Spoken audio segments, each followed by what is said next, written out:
Welcome everyone to this ERAS Cardiac Society webinar presented in collaboration with CTSNet, Enhanced Recovery After Surgery, Improving Outcomes in Patients Requiring Mechanical Circulatory Support. Thank you for joining us. Please note this webinar is being recorded and will be available next Tuesday on ctsnet.org and CTSNet's YouTube channel. At this time, I'm pleased to introduce the two moderators for this webinar, Dr. Daniel Engelman and Dr. Ron Salinger. Daniel Engelman is a cardiac surgeon, medical director of the Heart, Vascular, and Critical Care Unit and Inpatient Surgical Services at Bay State Medical Center, and president of ERAS Cardiac Society. He also serves as professor of surgery and a professor of population science and healthcare delivery at the University of Massachusetts Chan Bay State School of Medicine. Ron Salinger is the chief of cardiac surgery at the University of Maryland St. Joseph Medical Center, and further serves as a clinical associate professor of surgery for the University of Maryland School of Medicine. Thank you for joining us, Dr. Engelman and Dr. Salinger. I'll turn the panel over to you two. Thank you, John. Welcome everyone to our ERAS Mechanical Circulatory Support webinar. I'd like to thank the audience for joining us today and taking time out of your Saturday. And I'd like to thank all the speakers and panelists for devoting their time to educating us. I think everyone's really going to enjoy this expert array of people we have on the panel, some excellent speakers. And what we really want to do today is explore the intersection of mechanical circulatory support and ERAS. We want to explore the question, can ERAS help our sickest patients? And we've separated it into two distinct categories, and we're going to try to devote a half hour to each category. So the first talk and the first part of the discussion is going to focus on contemporary MCS help our patients, particularly in preparing them for surgery. And then the second part of our talk is going to explore durable VADs and can ERAS help those patients. There's a lot of overlap in those topics, but we want to try to separate the discussion as much as possible. The first half hour on temporary, second half hour more focused on durable support. At this time, I'd like to have our panel and speakers introduce themselves, starting with Dr. Edward Soltesz from Cleveland Clinic.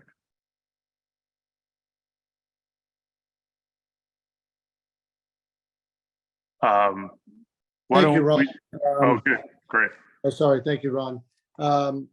Good morning, everyone. I'm Dr. Ed Soltesz. I am the cardiac surgeon at the Cleveland Clinic, and I'm the surgical director of the Kaufman Center for Heart Failure and Recovery there. In that role, I oversee all of the transplant, ventricular assist device, and temporary support services that we provide.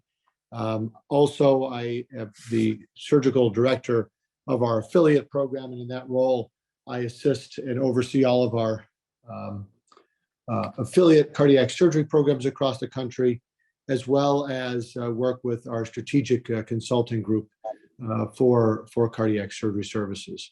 So thank you very much for the opportunity to be a part of this today, Ron. Dr. Kindo.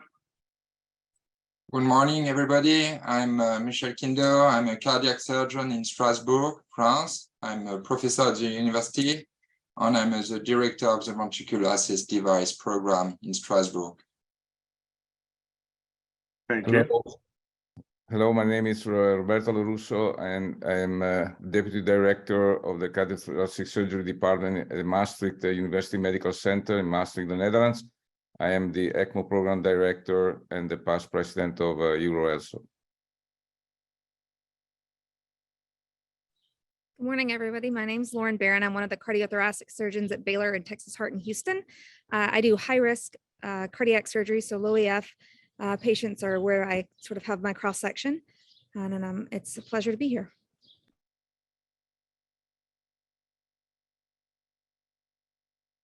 Dr. Parhar.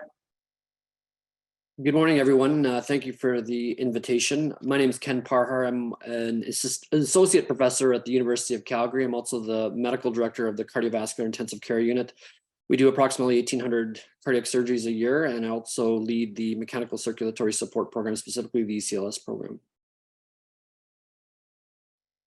Hi, I'm Shubhashish Chatterjee. I'm a cardiovascular surgeon intensivist. I'm the thoracic surgery ICU and ECMO director at Baylor St. Luke's Texas Heart Institute in Houston. Great. I think we're very lucky to have such a wide array of experts and international diverse panel. I think people are really going to enjoy this discussion. Before we get started, I would just like to remind people in the audience, very important, we've tried to structure this so that this is a discussion. So the talks, we've actually kept them short so that we have plenty of time for discussion. And you can write any question you have at any point in time, even during a talk, and it's very important to use the QA button down on the bottom toolbar of the Zoom. Don't put it in the chat, put it in the Q&A.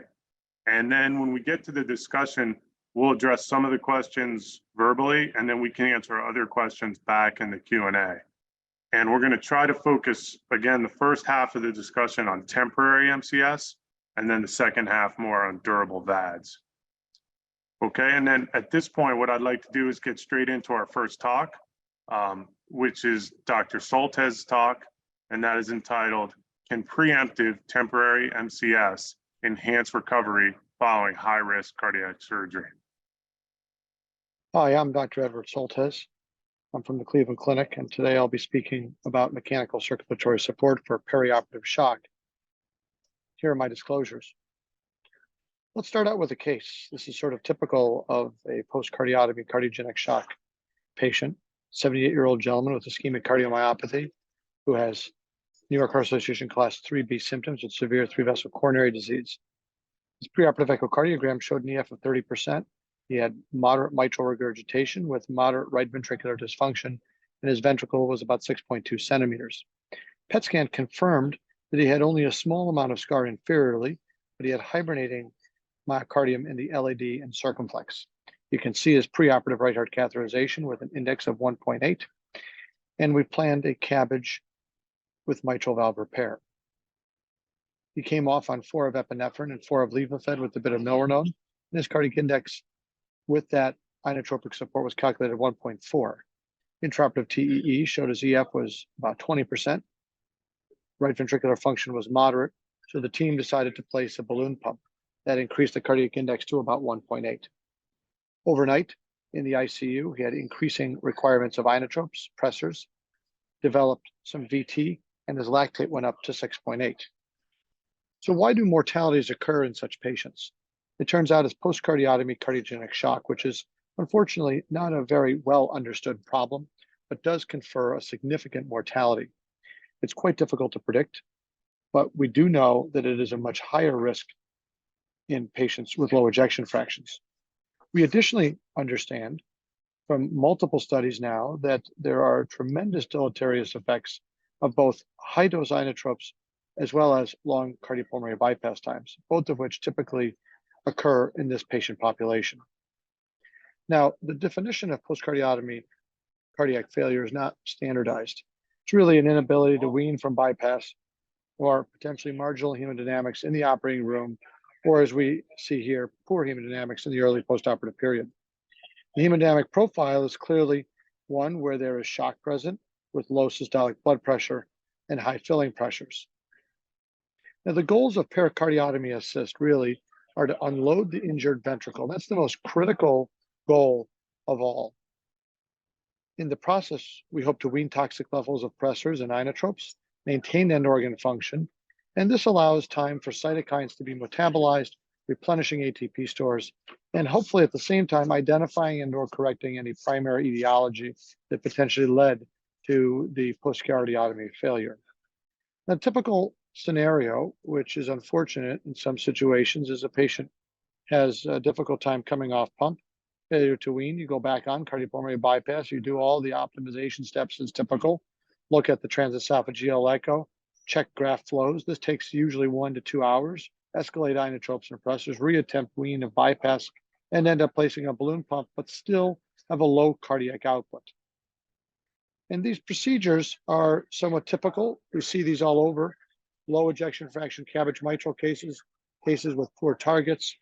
Also, some of those more challenging cases, such as the post-infarct MR and post-infarct VSD cases. All of these have some degree of pre-existing systolic dysfunction, undergo cardiopulmonary bypass and its associated pathophysiology, potentially some inadequate cardioprotection, a period of obligate cross clamp that leads to vasoplegia and low cardiac output as sort of the phenotype that drives post-cardiotomy cardiogenic shock. Now, if we look at the standard of care for post-cardiotomy cardiogenic shock, we see that vasopressors, inotropes, and balloon pumps all do not do enough for the patient. Vasopressors and inotropes increase the pressure volume area or effectively myocardial work. Despite the fact that they're able to increase blood pressure, they unfortunately have deleterious effects on the myocardium. Balloon pump creates a slight mild reduction in pressure volume area, but not enough to suffice. And in fact, a balloon pump, although it is easy to place, easy to remove, and inexpensive, it doesn't create any active left ventricular volume displacement, and as such is not necessarily a temporary mechanical circulatory support device. And for that reason, the 2020 combined guidelines really have not recommended its use as an adjunct for post-cardiotomy cardiogenic shock. So the immediate question in post-cardiotomy shock really is what part of the heart needs support? The left side, the right side, both sides, the lungs too. How much support is needed and for how long? And the goal hemodynamically is to maintain systemic perfusion while reducing myocardial oxygen demand, bringing that curve down and to the left. Now, it's important to understand the concept of unloading because left ventricular unloading specifically not only results in unloading of the left side, but also in reducing left atrial pressure, reduces right ventricular afterload, and helps the right side, right ventricle as well. And you can see the tremendous drop in pressure volume area up in the upper right-hand graph as this transvalvular axial flow pump, the Impella pump, is increased in performance. So these are the options we have for temporary MCS devices to support post-cardiotomy at the Cleveland Clinic. And I've listed these in order from left to right, going from the least ability to unload to the most ability, and the least ventricular specific to the most on the right side. It's also important to realize that each of these can be classified in terms of how much support they are able to confer, with the balloon pump, of course, only being able to increase cardiac power output by about 10 to 15%. Here you can see multiple different options classified as to their specificity of ventricular support. Notice, of course, that left ventricular specific devices do not have ECMO. ECMO, of course, is a biventricular support device that, while it unloads the right ventricle, does not unload the left ventricle. While VA ECMO is useful because it can be placed very quickly, we can easily transition from existing cannulation on cardiopulmonary bypass to ECMO. Unfortunately, it does not unload the left ventricle, limits the recovery of the myocardium, promotes pulmonary hemorrhage and left ventricular and aortic thrombus. Most patients, of course, can't ambulate with this, and it oftentimes leaves chests open. And you can appreciate the hemodynamics of ECMO here with the increase in afterload and preload. While maintaining systemic blood flow, unfortunately, it harms ventricular recovery. And this is borne out in multiple studies showing that ECMO for post-cardiotomy support not only is helpful, but it actually results in a tremendous amount of complications. Now, we and others have supported the use of a unloading strategy to go along with any VA ECMO run, specifically this idea that LV venting, especially if done within 12 hours of starting ECMO, appears to be associated with an increased success of weaning and reduced short-term mortality.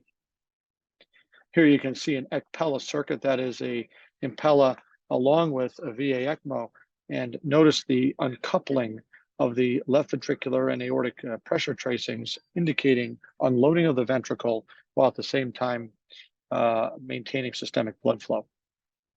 And this has been borne out in multiple studies confirming that unloading during an ECMO run does confer improved outcomes. Now, the Impella device is ideal because it provides active direct LV unloading with significantly low hemolysis of all devices we have. But of course, it requires active placement. It's not a device that you can just transition to. You actually have to insert it either through the axillary artery or direct aortic placement. The Impella 5.0 and 5.5 experience in post-cardiotomy cardiogenic shock is here. Again, not many studies specifically focused on this. However, I think there's enough to show that this is a reasonable strategy for supporting patients with post-cardiotomy shock. I think it's important to understand that once left ventricular support is initiated, there has to be a focus on guided escalation in case right ventricular support is necessary. Assessing hemodynamics, watching pulmonary artery pulsatility index as a measure of right ventricular function, and understanding that ventricular interdependence, that is the concept of septal shift that can sometimes tip over the right ventricle to dysfunction, must be watched. Here are some of our current short-term right ventricular support devices. The center one, of course, is typically the strategy we use when the chest is open with the graft to the pulmonary artery, and then venous cannulation either in the groin or in the internal jugular. Here again, you can see a little more detail of that concept, which allows the device to be easily removed at the bedside. And RVAD support, of course, can be accomplished in multiple different ways. The key is to always close the chest in all of these cases. So the key to avoid post-cardiotomy shock is obviously to anticipate it, to re-stratify, prehabilitate patients, plan temporary MCS strategy, and identify an exit strategy. So defining surgical risk is always challenging. It's not all ejection fraction. We always get a right heart catheterization as well. Look at target vessel quality and viability. Try to get patients out of cardiogenic shock ideally before they get into it. And prehabilitate patients before they go to the operating room, decongesting them with inotropes or vasodilator therapy with Swan catheters in place. And if unresponsive to this, we will oftentimes place a preoperative balloon pump or even a preoperative temporary MCS. In fact, preoperative balloon pumps are associated with better short-term survival and outcomes in cardiac surgery. Now, with this strategy, we've seen an improvement in function postoperatively and a significant reduction in incidence of post-cardiotomy cardiogenic shock. So the keys to success, obviously, for low ejection fraction surgery are to understand that you have to have good targets. You have to have a reasonable myocardial mass. Right ventricular function needs to be reasonable. The ventricle can't be too big. We typically set that threshold at 7.5 centimeters. We have to do a complete revascularization and or valve repair with good myocardial protection and have a planned exit strategy coming off pump. So that patient we started out with, we placed a right axillary graft, got wire and catheter access across the aortic valve in the operating room, then proceeded with our surgery. We did a 3-vessel cabbage with mitral valve repair, came off on a little bit of epinephrine and levophed. Index was not favorable at this time, as we didn't expect it to be. We then placed our Impella, ramped up to a performance level of 6. Mean arterial pressure and index improved significantly. We were able to remove the device on postoperative day 7, and the patient was discharged in New York Heart Association class 1 to 2 heart failure. So post-cardiotomy cardiogenic shock is not a well understood problem. We do know that preoperative balloon pump may improve outcomes, but more importantly, preemptive use of an endovascular transvalvular axial flow pump, such as the Impella pump, allows LV unloading and improved postoperative recovery in those patients deemed to be high risk. So mitigating post-cardiotomy cardiogenic shock by minimizing cardiopulmonary bypass time and rapid escalation to a planned temporary MCS strategy appears to be the best way to combat this problem. Importantly, a balloon pump does not provide enough support for post-cardiotomy cardiogenic shock. And I'm happy to say that we'll be hopefully soon engaging in a randomized controlled trial in this area, the IMPACT trial, and we look forward to some of the results of that. Thank you very much for your attention. Welcome back. Thank you all for your attention and joining us, and what an outstanding talk, Dr. Soltesz. So I'm going to kick this off and then open up to the panel, and also everybody is encouraged to submit their questions through the Q&A. And my first question is trying to figure out who actually should get a preemptive temporary MCS device. it's almost like we need a better risk stratification for these patients where we can clearly define, we all know low EF, we all know high risk, but which ones actually should we go that added step to put these devices in? Because my concern is that maybe if our bar is too low, we may be putting in some unnecessary devices. And if our bar is too high, we really don't want to wait till these patients are in shock and go back to the operating room and then put them in. Is that sort of a good summary, Ed? Yeah, Dan, you're exactly right. I think that it is extremely important to be able to identify preemptively who fits that risk profile, because clearly we don't want to oversubscribe patients to preemptive temporary support. I didn't put in my talk for reasons that their publication is in the review process right now. But as you know, at the STS back in January, we presented the STS database results on low EF CABG or CABG mitral patients. And what we found was that out of all patients undergoing CABG and CABG mitral surgery in the US, 7.5% of them have an EF less than 35%. So I suspect that also we're also not operating on enough patients. I think we're probably declining surgical revascularization for a lot of patients because of their low EF. But secondly, we found that post-cardiotomy shock occurs in 7.6% of isolated CABG and 14% of CABG mitral patients. And we came up with a risk stratification and risk score, and we're in the process right now of the next paper, which is going to be a post-cardiotomy risk calculator. So that's more to come, and we should hopefully we're working through the STS data right now with a identification set, and then a training, and then another set of patients from another year. We're going to test it. So I'm hoping by the end of the summer, fall, we should have that complete. But you're exactly right. That's what's critical. Other panelists with questions? I have a question for the panel. Anyone can take it. And when you're using an Impella for a high-risk CABG or CAB mitral, those are probably the patients you're most concerned about not delivering the cardioplegia effectively. And I know there's a stock answer for this, but can anyone speak a little bit about the nuances of having an Impella in place, and even if you put it down to P2 or P1, you're still not happy with the root pressure? Should you just trust it, or do you ever pull the Impella back and then recross clamp? What do you do in those situations? Yeah, anyone else can take that. We can all share our experiences. Sure. I found that I just add another cross clamp and the root pressure goes up. So you put 2 cross clamps on the Impella? That's right. I just avoid the metal housing unit on the back end. And that the only time I ever really have trouble with that is if the patient's tall, or if the patient's very short, because then it's where the Impella usually sits isn't usual.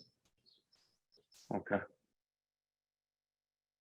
May I add a comment regarding what was mentioned before? I think we have already in mind the patients who are at high risk for post-cardiotomy, low cardiac outflow syndrome. And we have a lot of fields, actually, because if you think about the implant or left ventricular assist device in patients with right ventricular dysfunction preoperatively, this is a typical setting where I think we didn't really perform very well in the past.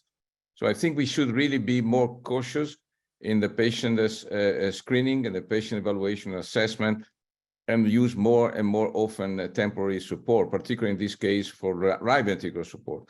Then we have other patients. If we discuss also, for instance, tricuspid valve surgery, a lot of time we do surgery in patients with moderate right ventricular dysfunction, and then we see a deterioration after tricuspid valve repair, for instance, or whatever. So, I mean, we have a lot of situations. And I agree with Edward that the issue is, and the potential, let's say, criticism and remark would be to use more MCS than what is really needed.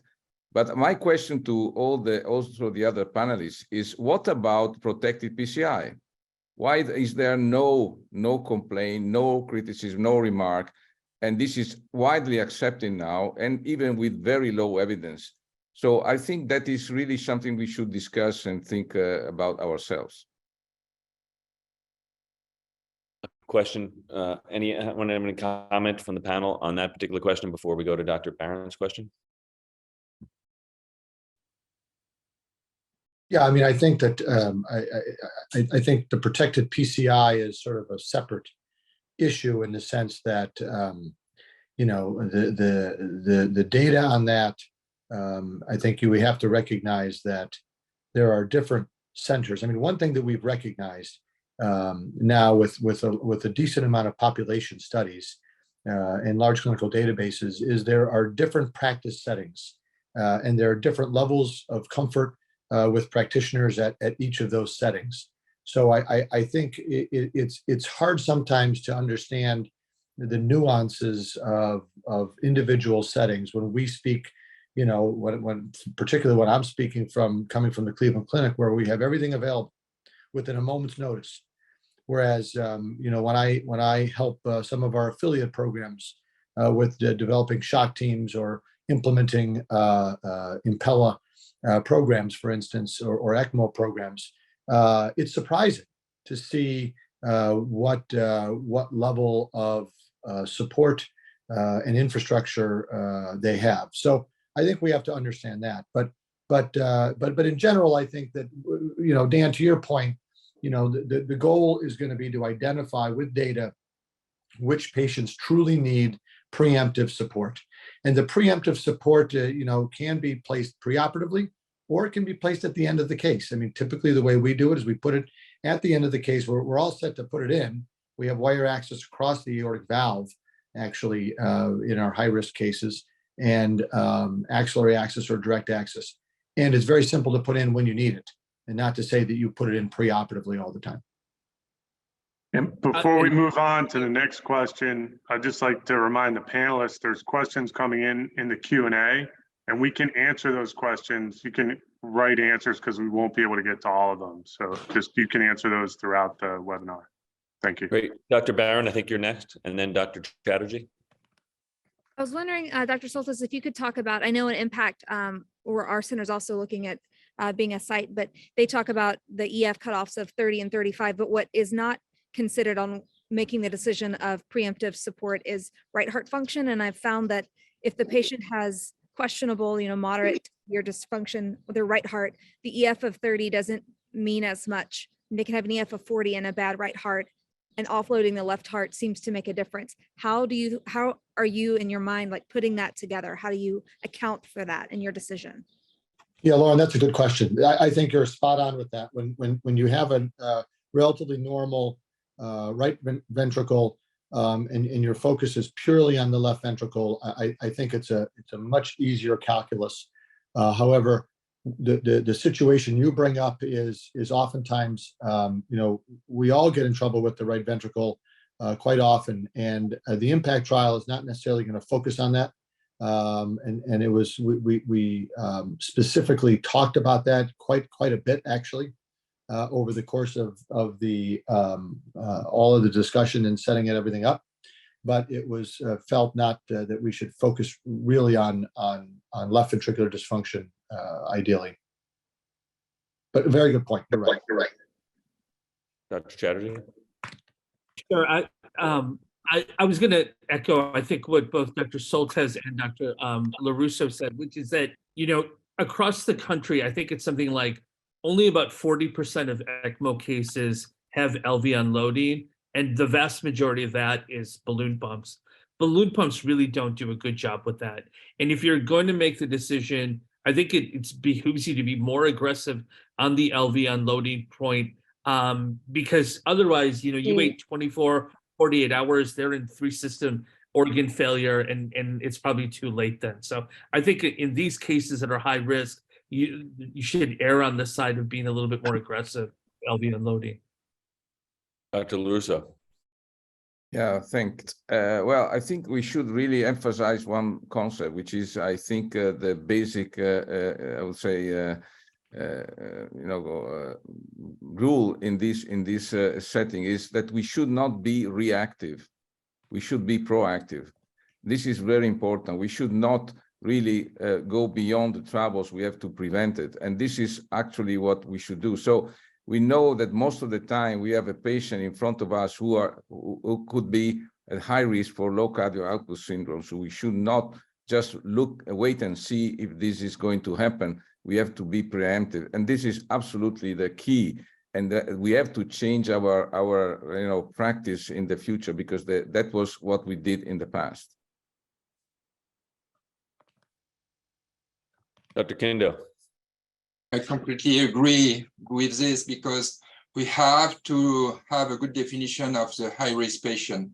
2 times before the surgery, for the case that you present, we will implant systematically an impeller for this patient at the time of the surgery.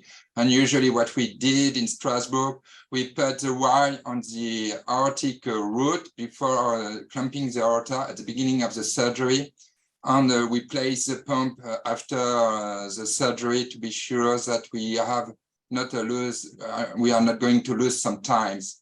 And the other point is, when we wean the patient from the cardiopulmonary bypass, we have to think, of course, with hemodynamic and echography, but also with the vasoactive inotropic score, because it's really important. Sometimes you could miss a patient who is in poor condition because there is a lot of drugs, vasoactive and inotropic drugs, and you could miss the gravity of the situation, and the patient are going to leave the OR and go to the intensive care, and they call back to say, okay, your patient is not in good condition. So now, at the end of the surgery, when we wean, we are discussing in the OR with the vasoactive inotropic score, and to say it's 30, okay, we have to do something. It's 50, we have to put in temporary mechanical support.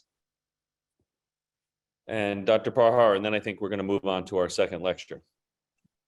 Great. I agree with many of the points brought up. I guess the additional point that I would make is that as an intensivist, seeing these patients in the postoperative period, being able to de-escalate some of these preemptive therapies appropriately is also really important, because sometimes you can fix all of the shock and the cardiohemodynamic issues, but then you're left with a patient who can't walk or move because they've been stuck in bed for over a week. And so it ends up being the simple things that they succumb to. So I think in addition to the focus on preemptive delivery of some of these devices, also focusing on when to quickly remove them when they're no longer needed is also important.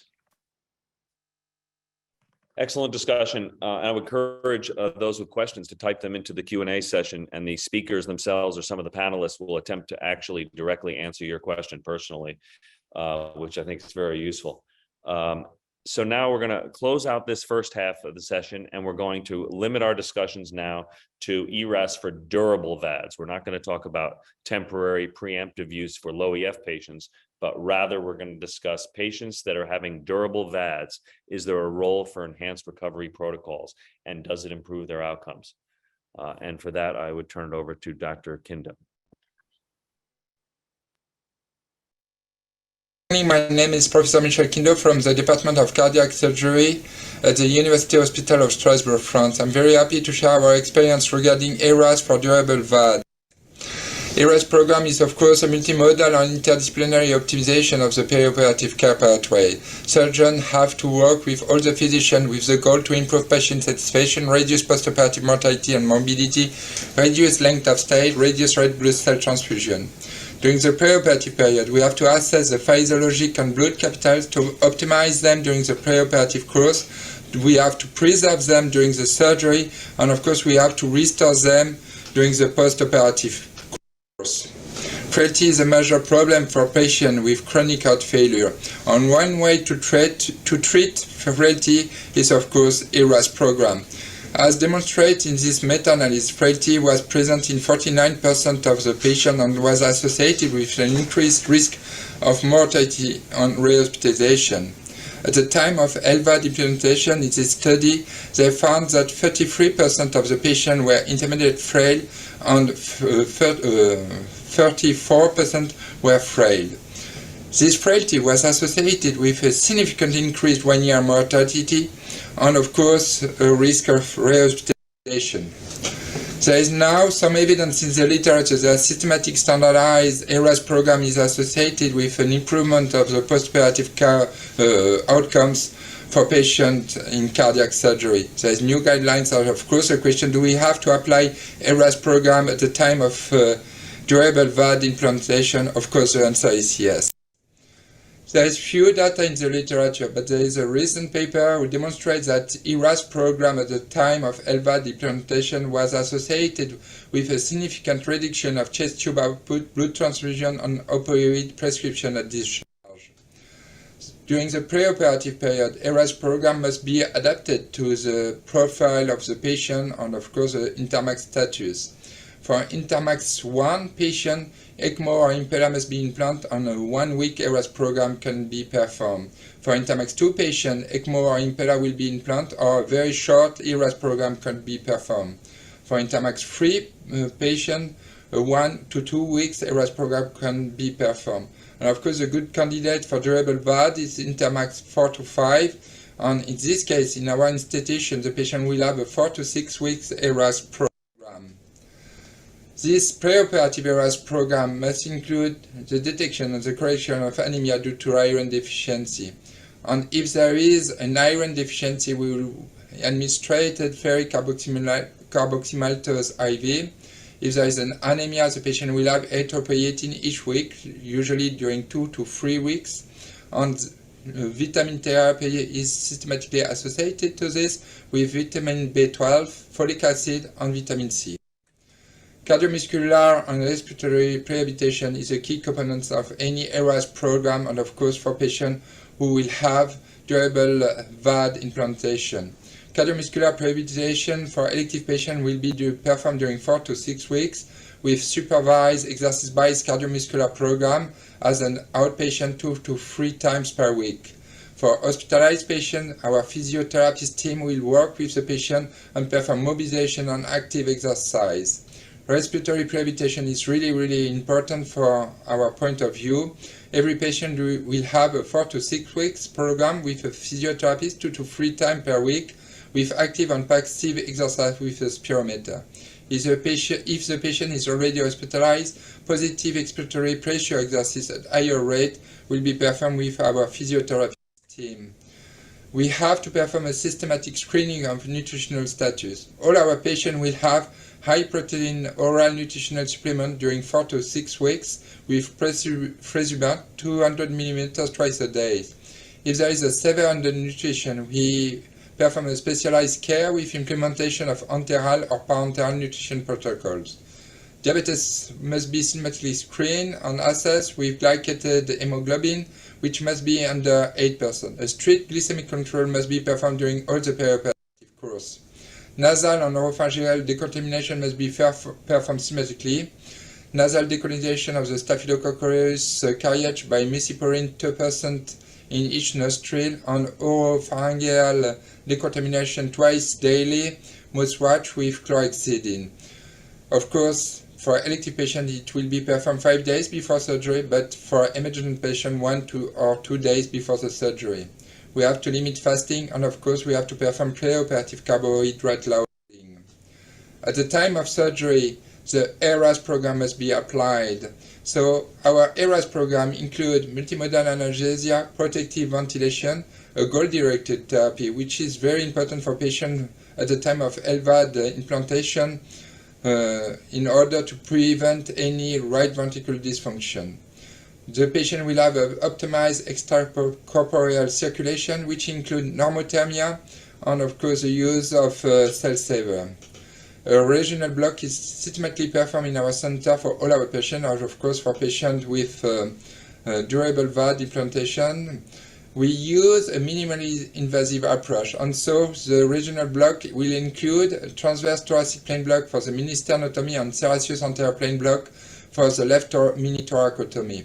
the interest of mini sternotomy and left mini thoracotomy for LVAD mutation is really important for us. Why? Because it has been proved that this minimally invasive approach is associated to a significant reduction of right heart failure as we publish these results. This surgery can be performed with very short cardiopulmonary bypass time. We only use cardiopulmonary bypass time at the time when we open the left ventricular apex to insert the pump. Or the surgery could be performed without any cardiopulmonary bypass with rapid pacing at the time of the opening of the left ventricle. The other thing really important in my mind is that I place the outflow graft in the left side. So the first interest is that no prosthesis crossing the midline at the time of the heart transplantation. And the other thing very important in my mind is with the left side, we have a very short outflow graft. And if we have a very short outflow graft, the pressure load demonstrates that a 5 cm decrease of the prosthesis length is associated with a 20% reduction of the resistance to flow, which is very important for patients with continuous flow device. During the postoperative period, early tracheal extubation must be performed each time that it's possible.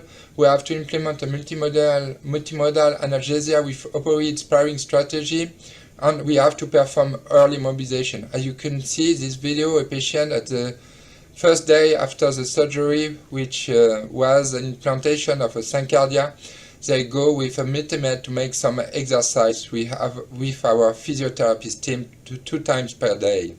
And of course, when the patient leaves intensive care, we have to perform early cardiomuscular and respiratory rehabilitation. We have in our department a room with some exercise device, and all the patients are going 2 times a day to perform some exercise. And every day, 2 times every day, there is some exercise in the corridor of the department with our physiotherapist team. Of course, our ERAS nurse is following every patient, and they will have to perform some exercise and respiratory exercise by themselves. The ERAS program must be continued when the patient leaves the hospital, and it's really important specifically for our patients who are bridged to transplantation. At the time they leave the hospital, they have to start the preoperative ERAS program for heart transplantation. So every patient, every 2 months, are screened with an ERAS session for frailty, for exercise capacity, and of course we are performing pump optimization with echography ramping test to adjust the speed.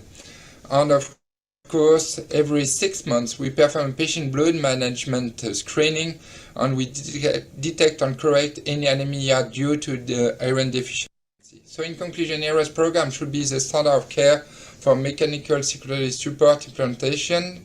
Minimally approach for LVAD implantation should be integrated to ERAS program. MCS ERAS program should be continued with the heart transplantation ERAS program for the bridge to transplant patients. Thank you very much for your attention. Welcome back. Outstanding lecture, Dr. Kindo. What strikes me is how you have incorporated all of the best practices of enhanced recovery into this very sick and vulnerable population, and have executed and published. So I applaud all of your efforts. What strikes me, just to kick this discussion off, is that historically we thought that enhanced recovery protocols were all about speed and almost the next step from fast track cardiac surgery. But you've taught us that, in fact, maybe the patients who are sickest actually will benefit the most from these protocols, and that there's no reason to limit protocols to our healthiest, sickest patients, and it actually should be applied to the entire population. So I open the floor now to our panelists, and then we'll go to our QA attendee questions. Dr. Chatterjee, Dr. Salinger. So we have a question here from Rakesh Arora. what assessment for frailty and nutrition is most feasible to be implemented broadly in this patient population? Anyone can take that. Maybe best for Dr. Kindo. Yes, we use the Frit scale to assess the frailty. We use blood assessment of albumin. And of course, we have a nutritionist who makes some precise evaluation. So for our standard care of ERAS program, for all our patients, they have 8 days of supplementation with high protein, high caloric supplementation for all our patients. So we decide to do for Intermax 4 or 5 during 6 weeks before the surgery with the exercise, of course. And for patients who have very low albumin, very poor nutrition, they will have a nutrition with a nasogastric tube at home to prepare them before the surgery if it's needed. It's the ultimate format to prepare our patient with this therapy regarding nutrition stuff. And that's for 6 weeks, you do the nutrition support? Yes, for all our patients. Usually they will have 2 drinks every day during 6 weeks. But for patients who are in poor condition regarding the nutritional status, we are going to implement higher apport nutritional therapy. Excellent. Yeah, we actually had 2 questions. We had a couple of questions on both of those topics, so that's great. Thank you. I have a question for Dr. Kindo. So about 40% of our patients who go on to durable VAD are Intermax 1 or 2. What sort of preoperative elements can patients with temporary MCS, what sort of, before they get a VAD, what sort of preoperative elements can they benefit from? Yes. So usually the problem is the ECMO. The ECMO is not a good device to prepare the patient regarding an ERAS program. So when it's possible, we implant impeller. Of course, if it's only a left side, only problems. So what is really important is that most of the things could be performed for a patient Intermax 1. We are going to implement the impeller. We can, of course, perform all the screening if the patient is a good candidate for the support to check the right side, of course. And we can start with our physiotherapist team. They can be wake up, they can perform respiratory exercise, they can work in the intensive care unit, they can perform bicycle. So it's really important to think that each time that it's possible to do something else than an ECMO, we have to do this because ECMO will not allow to perform rehabilitation ERAS program. It will be limits. But of course, if the patient is under ECMO, our physiotherapist team on our intensivist team will wake up the patient and they could perform some exercise, respiratory exercise. So each time that we can perform with an impeller, short-term support, we are going to go on impeller because ECMO is not really, I don't think, a good thing. It's only for life-threatening things. So it's our point of view at the present time. But you can perform every time an ERAS program. You can do, and you have to do the nasal decolonization, the mouthwash when it's possible. If you can do this 2 days before the surgery, it's something that will be good for the patient. We have a question from the audience that maybe we can ask Dr. Parhar to address. It comes from, and I apologize, is my best I can do, Surat Umargaliev. And it's a good question. As a matter of fact, we were discussing this yesterday.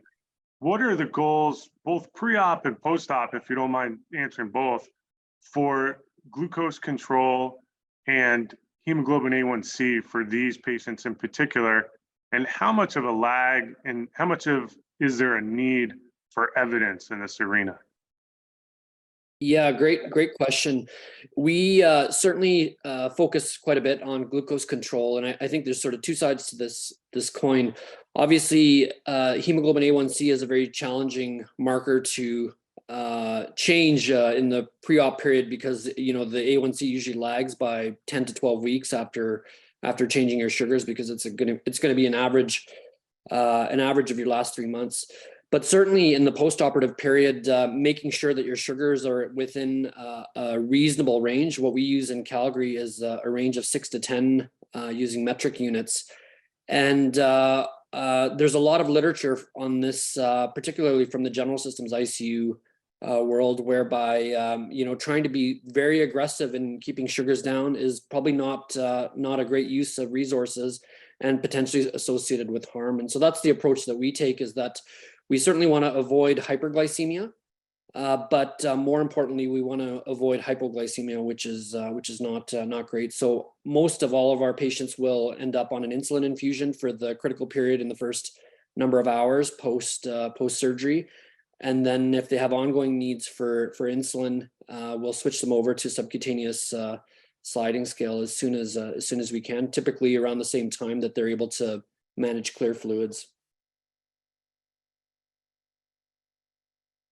I really think that for the patients that where it's possible to do on for general surgery, we have to assess glycated hemoglobin. For patient intermax 4 to 5, we have to be sure that during the preoperative period, the glucose control is optimal. So sometimes we are going to say some patients that they are going to wait not 3 weeks before surgery, but 6 weeks before surgery to be sure that all the things are doing well before the surgery regarding the glycemic control and optimize with insulin if it's needed. There's several questions. I don't know if I have Dr. to Chatterjee, a respond. question? Yes, I really think that the only surgery, cardiac surgery, where the minimally invasive approach proves the benefits is LVAD implantation. And when you are not opening the pericardium, when you are using a small mini sternotomy and left mini thoracotomy, you have less right ventricular heart failure. It's proved, and I really believe on this. And it's the only minimal cardiac surgery where you can perform without any cardiopulmonary bypass or with very short cardiopulmonary bypass. So now at the present time, I start to perform the apical ring implantation without cardiopulmonary bypass, and I can perform only 20 minutes of cardiopulmonary bypass when I open the left apex. Dr. Kindo, quick question. If you had to pick a couple of low-hanging fruit areas of enhanced recovery protocols to use in this patient population that you think have the greatest bang for the buck, what would they be? Which parts of this? Because it's a comprehensive program you're describing. It's enormous. People might be overwhelmed by the amount of stuff you're doing. What do you think is really the lowest hanging fruit with the greatest benefit for least effort? Oh, difficult question. Now, it will be impossible for me to say to you with scientific proof that this one is more important than this one. But one thing that really changed our approach is the rehabilitation, cardiomuscular and respiratory rehabilitation. If the patient makes some exercise before the surgery with a physiotherapist, they will know how to do after the surgery. And when the patient starts some exercise, they are really participate to the healthcare with the perioperative implication of the patient to the surgery. So what really changed for me with our ERAS program is, of course, on the physiotherapist side. Oh, when I'm coming to the intensive care and say, ask the patient to make the exercise, the respiratory exercise, they know what they have to do. They can do the exercise in a very good way. So I think it's a really important key point. It's preoperative respiratory rehabilitation. And of course, the cardiomuscular is really important for patients with heart failure. They have a sarcopenia. So if patients are intermax 4 or 5, they have to go in a specialized center and make 2 or 3 times each week some exercise with the nutrition to be sure that they will improve their muscular mass. Thank you, Dr. Chatterjee. I think one of the points I think that's really important to emphasize is the preoperative anemia management, because transfusions are associated with right ventricular failure, with renal failure, especially in the LVAD setting. You know, the erythropoietin has been associated with pump thrombosis in the HeartMate 2 era. I wanted to know if Dr. Kindo, if do you avoid erythropoietin in your LVAD patients or in the preoperative phase in the HeartMate 3 era? Yeah, all our patients are screened now. And even the patient in emergent, Intermax 2 or 1, they will have carboxymaltospheric administration, and they will have erythropoietin, EPO. So now in France, it's completely free. They don't have to pay anything. So I really think that what you said is very important. The preoperative anemia must be correct in all our patients, or of course, in our frail patient. In our standard patient population for cardiac surgery, it's 20% of our patients who have a preoperative anemia. So now our goal since 6 months is to have 0% before surgery for elective surgery. And what you say is almost important during the post-operative course, because LVAD patient will have anemia after the surgery. So if we want to prepare them for the heart transplantation, we have to check every 6 months and to be sure that they will have an hemoglobin upper to 13. And the other thing is pump thrombosis completely disappear when I put the heart flow graft on the left side. Of course, there is a blood pressure control. We have to be strict, but with the very short, at the present time, my short heart flow graft is 10 centimeters or less. So there is less resistance to flow and less risk for our patient. And the education of the patient. When they come back at home, they have the coagul check to check the INR to be sure that we are always in the good range.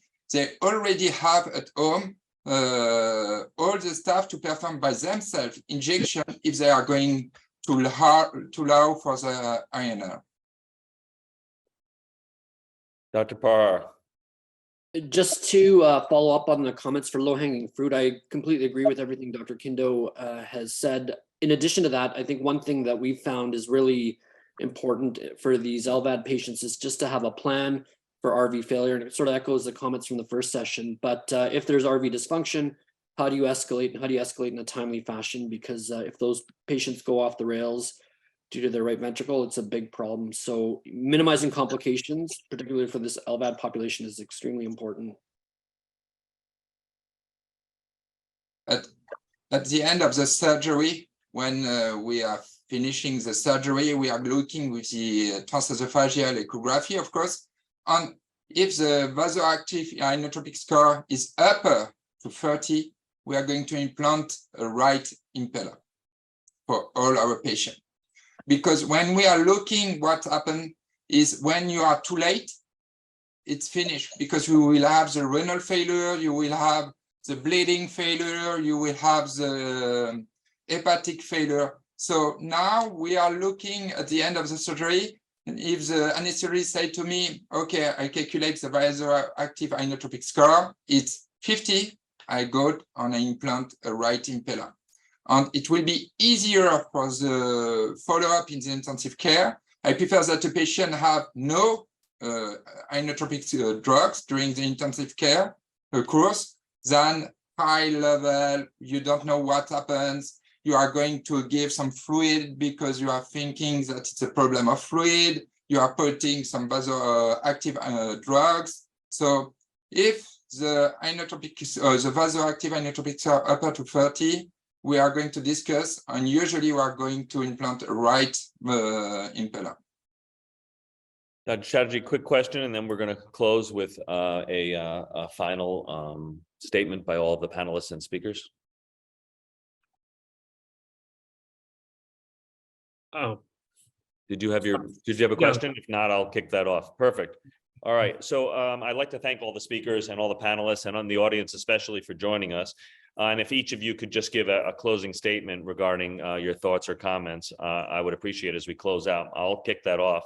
And my thoughts are divided up into our 2 lectures. The first one, I would summarize that early prediction, identification, and prevention of post-cardiotomy cardiogenic shock can potentially improve outcomes.